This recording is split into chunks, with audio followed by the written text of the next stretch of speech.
Stephen Kinzer once said, conflict with the United States, it's one of the overwhelming facts of Latin American history. Keep this in mind as we discuss today China's expansion in Latin America.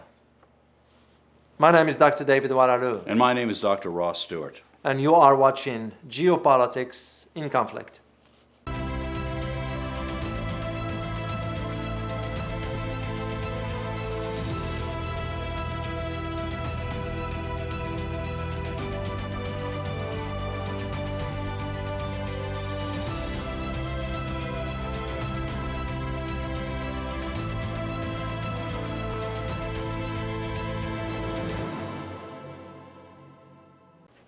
David, I'm going to really shock you now.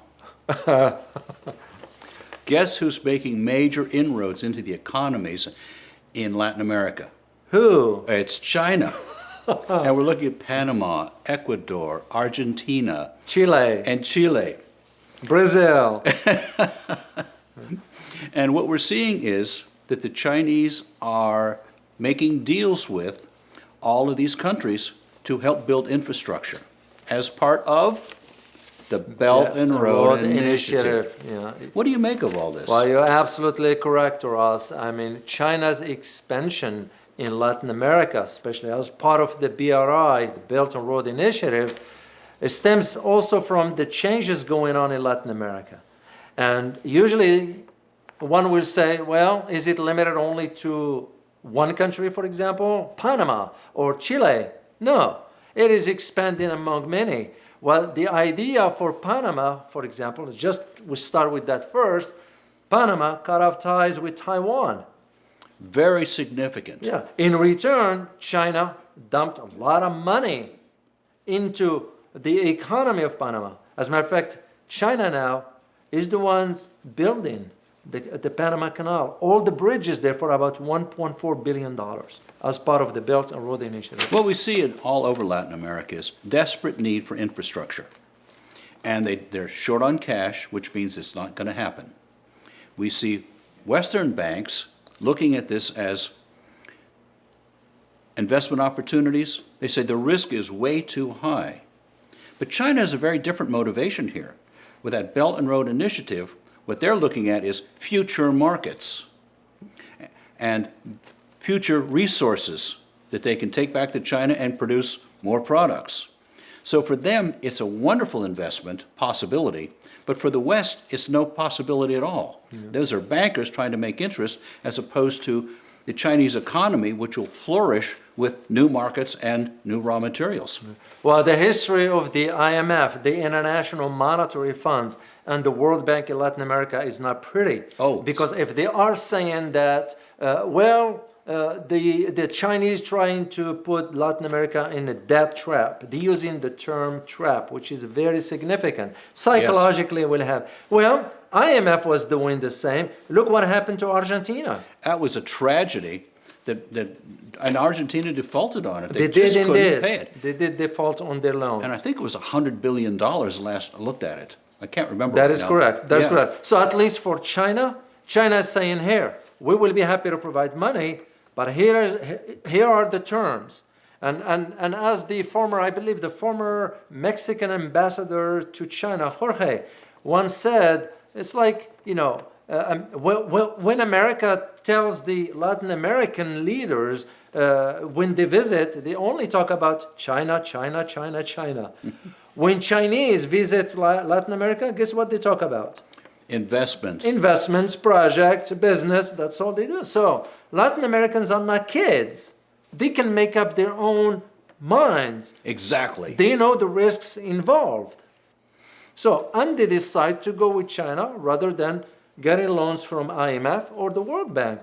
Because American history in Latin America is not pretty. Oh, boy, is this So you can just tell how the Latin American countries now seeing the opportunity far better with China than it is with the United States. Let me read a quote from one of your books, David. It's called The Dynamics of Russia's Geopolitics, Remaking the Global Order. And I think this really tells the story. The United States did many good things in Latin America. At the same time, it has a bloodstained record of supporting coups and dictators across the Latin American region. Somoza in Nicaragua, Pinochet in Chile, Stroessner in Paraguay, Batista in Cuba, death squads in Honduras, an armed group that conducts extrajudicial killings or forced disappearances of persons for the purpose of geopolitical repression, assassinations, torture, genocide, ethnic cleansing, or revolutionary terror. The genocidal military dictators of Guatemala. That's a powerful statement. Well, those are the facts. Right. U.S. history in Latin America, starting from the 60s up forward, it's not pretty. It wasn't pretty before then. It wasn't pretty before that. And it kind of like, because it was the idea of the Monroe doctrine. Yes. Just for you to know what we are talking about here, Monroe doctrine was established by President Monroe back then. Basically, the gist of it is that the United States would not allow any other country to operate in the Western Hemisphere, including Latin America. So, if we noticed, just recently, when I say recently, when former President Trump was in office, the National Security Advisor, John Bolton, did announce that the Monroe Doctrine is well and alive in America. And Latin Americans, they know what the history of that doctrine, and they don't like it. So this is why they're seeing the opportunity with China. And they said, forget about America, let's move on with the Chinese. You know, you consider the desperation of the need for infrastructure, and no one's willing to come forward and help them. What other choices do they have if they're going to grow economically and socially? Well, that's correct. This is where the projects, for example, as I mentioned earlier, for China with the building of bridges in Panama, China built also one of the longest railroad track in Argentina, but also because it produces the key agricultural factor that China needs: soy, beans, and wheat. So you can just see their investments, it's not random. Right. Yeah, China's investment is based on a strategy. And this is what Latin America's, because they're saying, we're getting funding from the Chinese to build our stuff. Why not? I mean, do you know the risks involved? Because if they don't repay the loan, China will take over some assets, like what happened with Venezuela. Because the investment that China is making in the energy infrastructure of Venezuela is massive. But Venezuela understands that is selling oil at a cheaper rate, but also China will take over these facilities if Venezuela doesn't repay its loan. You know, you said it earlier, I think it's really worth repeating. The leadership in Latin America are not a bunch of dummies. They know about dealing with any kind of business enterprise that it has to be a win-win scenario, at least potentially. Well, and they're stepping right into it, knowing the consequences. You're absolutely correct. This is why even the former ambassador of Chile to China argued the same point you just mentioned, Ross. It's because they are saying to themselves, we need money to build infrastructure. China is willing to do that. But also, we think about it geopolitically. Oh, boy. The Belt and Road Initiative is going to go through Latin America anyway. So it's alive and well. Yeah. And now it's extending into Latin America. Yeah. And the biggest thing of all this is just now China is operating at the U.S. doorsteps in Latin America. So what does it tell you about the shift in geopolitical landscape? It already has been shifted. Right. So whether the West or the U.S. wants to accept it or not, that's a different reality. But here is the big concern that I have. Like some other analysts have argued, it is time for the West and the United States to accept this reality.